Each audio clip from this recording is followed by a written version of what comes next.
Hello students, welcome to my YouTube channel. And student, today we will discuss about the non-stoichiometric defect of class plus 2. Okay, yesterday I told you stoichiometric defect, okay, and type of stoichiometric defect. And today we will discuss about the non-stoichiometric defect. What were the stoichiometric defect? Stoichiometric defect में था जिसमें cation और anion की ratio disturb नहीं होती, ठीक है। लेकिन नॉन स्टाइकोमेट्रिक डिफेक्ट में क्या होगा, कैटायन से एनायन की रेशियो में अंतर आएगा, डिस्टर्बेंस रहेगा। अगर स्टाइकोमेट्रिक की बात करते हैं, अगर सपोज उसमें Na कैटायन और Cl एनायन थे, तो अगर ये 6 थे तो ये भी 6 थे, ये तो था स्टाइकोमेट्रिक। अगर नॉन स्टाइकोमेट्रिक की बात करें तो इसके अंदर रेशियो इस तरह से होगी 5:6 या 6:5, ठीक है। कैटायन या एनायन की रेशियो जो है वो डिस्टर्ब होगी, ठीक है। तो अब वो इसके जो टाइप्स थे उनके बारे में डिस्कस करेंगे। सबसे पहले नॉन स्टाइकोमेट्रिक आपको समझ आ गया क्या होता है। नॉन स्टाइकोमेट्रिक वो होते हैं जिसमें एनायन और कैटायन की रेशियो डिस्टर्ब होगी।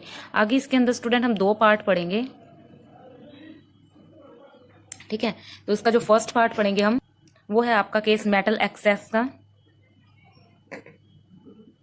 मेटल एक्सेस यानी कि मेटल ज्यादा हो जाना, और सेकंड पढ़ेंगे हम मेटल डेफिशिएंसी। डेफिशिएंसी यानी मेटल की कमी हो जाना, ठीक है। मेटल डेफिशिएंसी और मेटल एक्सेस का टॉपिक पढ़ेंगे। तो स्टूडेंट, मेटल एक्सेस के भी 2 पार्ट हैं आगे। एक्सेस मतलब ज्यादा हो जाना, तो 2 टाइप हैं इसकी। फर्स्ट है एनायन अगर वेकेंट हो जाएं, ठीक है। मेटल एक्सेस का केस है, अगर एनायन वेकेंट हो जाएं, ऑब्वियसली बात है कि जो आपकी रेटिंग है उसमें फर्क पड़ेगा, अंतर आएगा, ठीक है। तो हम कह सकते हैं बाय फर्स्ट जो है एनायन वैकेंसी, अगर एनायन वेकेंट हो जाएं। और जो सेकंड केस है वो ये है कि आपके जो कैटायन है वो इंटरस्टिशियल साइड पे चले जाएं, ठीक है। या तो एनायन कम हो जाएं अपने आप ही, ठीक है, तो मेटल की एक्सेस हो जाएगी, कमी हो जाएगी, या फिर जो आपके कैटायन है वो इंटरस्टिशियल साइड पे चले जाएं, ठीक है। यानी कि इस केस में छोटे होंगे वो, ताकि इंटरस्टिशियल यानी वॉइड को कवर कर लेंगे, ठीक है। तो सेकंड केस क्या होगा, इंटरस्टिशियल कैटायन, ठीक है स्टूडेंट। तो आज हम इन तीनों के बारे में डिस्कशन करेंगे। तो मेटल एक्सेस का क्या मतलब होता है, मेटल्स का ज्यादा होना, ठीक है। अब मेटल्स किस तरह से ज्यादा हो सकते हैं, फर्स्ट एक तो एनायन वैकेंसी की वजह से, ठीक है, और सेकंड इंटरस्टिशियल कैटायन की वजह से। तो अब देखो इसका मैं एग्जांपल लेके बताती हूँ आपको। तो देखो स्टूडेंट, बाय एनायन वैकेंसी में क्या होगा, जो आपका एनायन होगा ना, कैटायन टू एनायन रेशियो तो डिस्टर्ब होगी, ठीक है। तो जो कैटायन है वो एनायन में की रेशियो में जो है फर्क आएगा। जैसे मान लो कि अगर आपके कैटायन 99 है तो एनायन 100 होंगे नॉन स्टाइकोमेट्रिक में। अगर स्टाइकोमेट्रिक की बात करते थे, कैटायन अगर 100 थे तो एनायन भी क्या थे, 100 थे।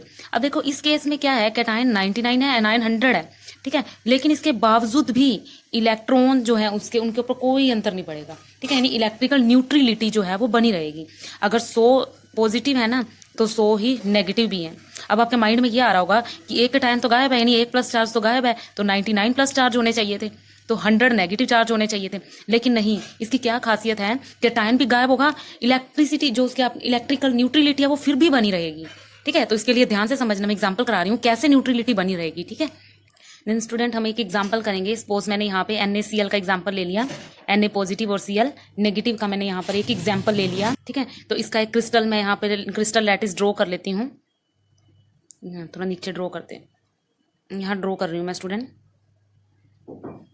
देखो रेशो सेम रहेगी किस केस में, स्टाइकोमेट्रिक में। इसमें भी मैं पहले सेम रेशो लेती हूँ, उसके बाद देखो कैसे चेंजेस करते हैं इसमें। तो देखो स्टूडेंट, मेरे पास यहाँ पर क्रिस्टल लैटिस है जिसमें Na पॉजिटिव और Cl नेगेटिव है, ठीक है। तो होगा कुछ यहाँ पर इस तरह से, जैसे ही मैं यहाँ से इस क्रिस्टल लैटिस में से Na यानी कि सोडियम के जो वेपर है, सोडियम की वेपर की फॉर्म में मैं यहाँ से पास करवाऊंगी, इस लैटिस के ऊपर से सोडियम वेपर की फॉर्म को पास कराऊंगी, तो जो सोडियम है पॉजिटिव चार्ज वाला वो अपना एक इलेक्ट्रॉन छोड़ेगा इस वेपर फॉर्म में, ठीक है। जैसे वो इलेक्ट्रॉन छोड़ेगा, इसमें से पास होगा, यहाँ से कहीं ना कहीं से एक नेगेटिव आयन को अपने साथ ले जाएगा, ठीक है। यहाँ से Cl को गायब कर देगा, ठीक है, और अपने साथ ले जाएगा, यानी NaCl गायब हो जाएगा यहाँ से, लेकिन अपना जो ये इलेक्ट्रॉन है उसको यहीं पर छोड़ जाएगा। जहां से वो Cl को निकाल लेगा ना, वहां पे अपना इलेक्ट्रॉन छोड़ जाएगा। तो देखो फर्क क्या पड़ा, पहले जब ये प्रोसेस नहीं हुआ था तो Na क्या थे, Na और Cl की रेशो क्या थी, 1 2 3 4 5 6, 6 1 2 3 4 5 6, 6:6 थी। कब? जब आपका, मैंने कुछ भी नहीं करवाया था, प्रोसेस ऐसा कैसा ही था, 6:6 थी NaCl की स्टूडेंट। तो इसका मतलब क्या है कि ये जो आपका था ये स्टाइकोमेट्री था। लेकिन नॉन स्टाइकोमेट्री कब हो गया? जब मैंने इसमें से Na वेपर्स की फॉर्म को पास किया। अब आप ये पूछोगे Na वेपर्स को पास क्यों किया? तो देखो इसमें डिफेक्ट लाना है। अब डिफेक्ट कैसे लाना है, क्यों लाना है, ये इतना इंपॉर्टेंट नहीं है, ना ही इससे रिलेटेड क्वेश्चन पूछा जाता है, लेकिन फिर भी मैं आपको बता देती हूँ डिफेक्ट कब आता है। सपोज आपने कोई क्रिस्टल बनाए, ठीक है, या उसको पेप्टाइजेशन किया, क्रिस्टलाइजेशन की फॉर्म में लाने की कोशिश की, तो आपने उसको जल्दी में क्रिस्टल बनाने की कोशिश की, तो उस केस में क्या होगा, क्रिस्टल्स जो है वो आपके अच्छे से नहीं बन पाए, अच्छे से सेटल डाउन नहीं हो पाए, तो उस केस में कहीं ना कहीं यहाँ पे कमी आ जाती है हर लैटिस में, ठीक है। तो ये कमी आने के बाद अब क्या हुआ, अब ये यहाँ से Cl को Na लेके चला गया, लेकिन वहां पर छोड़ गया एक इलेक्ट्रॉन, तो यहां से ये गायब हो गया और इलेक्ट्रॉन को छोड़ गया। अब देखो बच्चों, Na कितने रह गए, यहाँ Na कितने रह गए, 1 2 3 4 5 6 हैं। Cl कितने रह गए, 1 2 3 4 5, Cl 5 हो गए। उसके बावजूद भी न्यूट्रलिटी सेम है। देखो पॉजिटिव चार्ज 1 2 3 4 5 6 पॉजिटिव चार्ज हैं और नेगेटिव भी तो 6 ही हैं, ठीक है। तो इसको बोलते हैं एनायन वैकेंसी, समझ आ गया होगा आपको, ठीक है। तो इसको बोलते हैं एनायन वैकेंसी। अब एनायन वैकेंसी आने के बाद ऐसा कब होता है, जब हम सोडियम वेपर्स को पास कर देते हैं इसमें से, ठीक है। तो एनायन वैकेंसी आने के बाद जो यहाँ पर ये इलेक्ट्रॉन अपनी जगह दे गया ना, इस जगह को बोलते हैं एफ सेंटर। याद रखना, ये पेपर में बहुत बार पूछा जाता है, व्हाट इज एफ सेंटर, ठीक है। तो इसको बोलते हैं एफ सेंटर। और एफ सेंटर की वजह से जो ये क्रिस्टल लैटिस है ये कलर्ड हो जाता है। कैसा होता है, कलर्ड। वैसे तो NaCl जो होता है ना कलरलेस होता है, लेकिन एफ सेंटर आने की वजह से, यानी इस इलेक्ट्रॉन आने की वजह से ये जो लैटिस है आपका, ये कैसा हो जाता है, कलर्ड हो जाता है।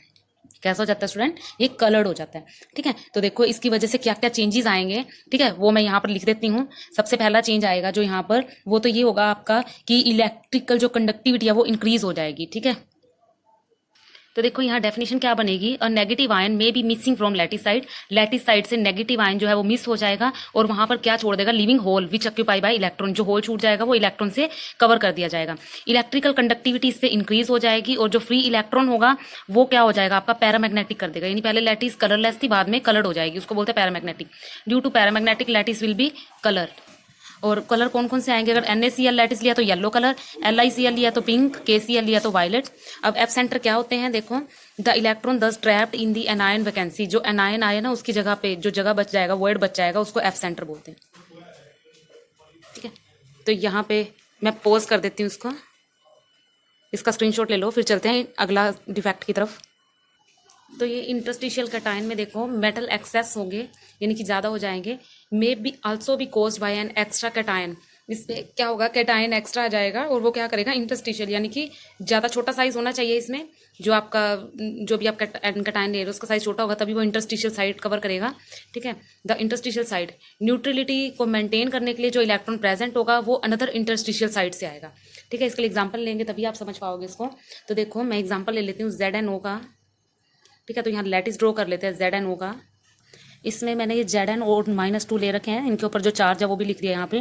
अब बाय चांस इसमें कोई डिफेक्ट आ जाता है, क्रिस्टल लैटिस बन नहीं पाते आपके जिस तरह से, डिफेक्ट कहाँ से आए ये जरूरी नहीं है। तो इसमें मान लो कि कोई Zn आयन आ जाए बाहर से, ठीक है, जिसके ऊपर फिर से +2 चार्ज है, तो अब वो अकेला तो आएगा नहीं, किस तरह से आएगा, Zn+2+2e नेगेटिव चार्ज, इसके साथ वो इसके अंदर एंटर करेगा। तो सपोज वो यहाँ पर कहीं भी एक जगह बना ले अपना, छोटा सा तो होता ही है जिंक, और ये कहीं पे जो इंटरस्टिशियल साइट है खाली बची हुई है वहां पर अपनी जगह बना ले। साथ में इलेक्ट्रॉन आएगा तो इलेक्ट्रॉन भी अपनी जगह बना लेंगे, कहीं ना कहीं 2 इलेक्ट्रॉन आए हैं साथ में। Zn अगर +2 चार्ज आया तो 2 इलेक्ट्रॉन भी आए हैं साथ पे।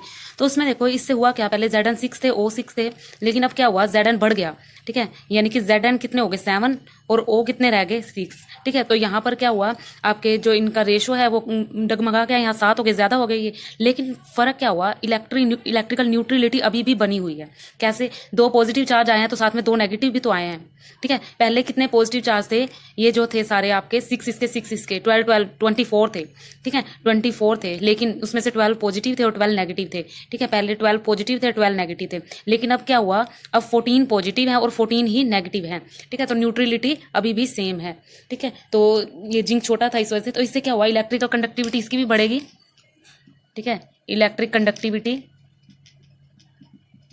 इसमें भी बढ़ेगी, ठीक है। और इसमें भी कलर आएगा क्योंकि फ्री इलेक्ट्रॉन आए हैं, फ्री इलेक्ट्रॉन की वजह से ये कलर प्रॉपर्टी शो करेंगे, ठीक है। और जो जिंक है, अगर आप पूछोगे कि जिंक ही क्यों लिया इसमें, तो जिंक का छोटा साइज होता है। ZnO इसलिए लिया क्योंकि ZnO को जब हम हीट करते हैं तो ऑक्सीजन को लॉस कर देता है, तो हीट करने पे ऑक्सीजन तो हो गया लॉस, और जो Zn है ये इतना छोटा है कहीं पे भी अपनी जगह बना लेगा।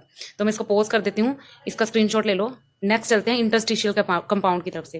ये समझ आ गया? दोबारा बताऊं, इसमें देखो ये एक्स्ट्रा आ गया, उसमें तो एक चला गया था ना वेपर्स के साथ, इसमें ये एक्स्ट्रा आ गया। ठीक है, एक्स्ट्रा जिसमें है वो इंटरस्टिशियल कंपाउंड, और जिसमें एक खत्म हो गया, निकल गया, वो है एनायन वैकेंसी, मेटल डेफिशिएंसी। ठीक है, तो देखो इस डिफेक्ट में क्या होगा, this defect occur when metal show variable valency. ये सिर्फ उस केस में होगा जब आपका मेटल जो है ना वो वैलेंसी ज्यादा शो करे। वैलेंसी पता ना, जैसे मान लो आयरन है, आयरन की वैलेंसी +2 भी होती है और +3 भी होती है, जो ज्यादा वैलेंसी शो करे। ठीक है, एक से ज्यादा वैलेंसी शो करे, वहां पर होगा ये। ठीक है, defect occur usually occur due to the missing of cation from the lattice site. और लैटिस साइट से कैटायन, मान लो कि 3 कैटायन मिस हो गए, उसकी जगह आके 2 कैटायन ले लेंगे। अब यहाँ कैटायन 3 थे, वो मिस हो गए, उसकी जगह 2 कैटायन उनकी जगह कंप्लीट कर दी। ठीक है, in presence of cation having higher charge, for example FeO। इसके लिए एक एग्जाम्पल लेते हैं, मेरे पास मान लो लैटिस साइट है, तो देखो इसका एग्जाम्पल लेते हैं। अगर मान लो मैं यहाँ से 3 Fe को गायब कर दूं, 1 2 3, यानी कि 3 Fe पॉजिटिव चार्ज वाले माइनस गायब कर दूं, यानी कि डिफेक्ट आ गया। डिफेक्ट आ गया कि ये तीनों यहाँ से गायब कर दिए। ठीक है, ये देखो ये गायब कर दिए मैंने यहाँ से। ठीक है, अब ये गायब हो गए, यानी कि टोटल जो 6 चार्ज है वो गायब हो गया। ठीक है, टोटल 6 चार्ज जो है गायब हो गया। परंतु यहाँ पे इलेक्ट्रॉन डेफिशिएंसी फिर भी बनी रहनी चाहिए। ऐसा क्या करें, तो क्या करें, इसमें Fe की 2 वैलेंसी होती है, 2 पॉजिटिव निकाल दी, लेकिन 3 पॉजिटिव इसमें कहीं ना कहीं एडजस्ट कर दी। ठीक है, अब देखो यहाँ पर 3 और 3 6, यानी कि 6 इलेक्ट्रॉन फिर कंप्लीट हो गए। यानी पहले Fe कितने थे टोटल, Fe 6 थे, और O भी कितने थे, 6 थे, है ना। ठीक है, लेकिन डेफिशिएंसी आने के बाद Fe कितने रह गए, 1 2 3 4 5, Fe तो रह गए 5, और O कितने रह गए 6। ठीक है, O उतने के उतने ही, Fe में कमी होगी, यानी कि मेटल डेफिशिएंसी वाला ये केस हो गया। ठीक है, तो ये आपका मेटल डेफिशिएंसी है। ये पोज कर देती हूँ मैं, स्क्रीनशॉट ले लो इसका, और नेक्स्ट जो रह गया हमारा वो हम अगली वीडियो में पढ़ेंगे।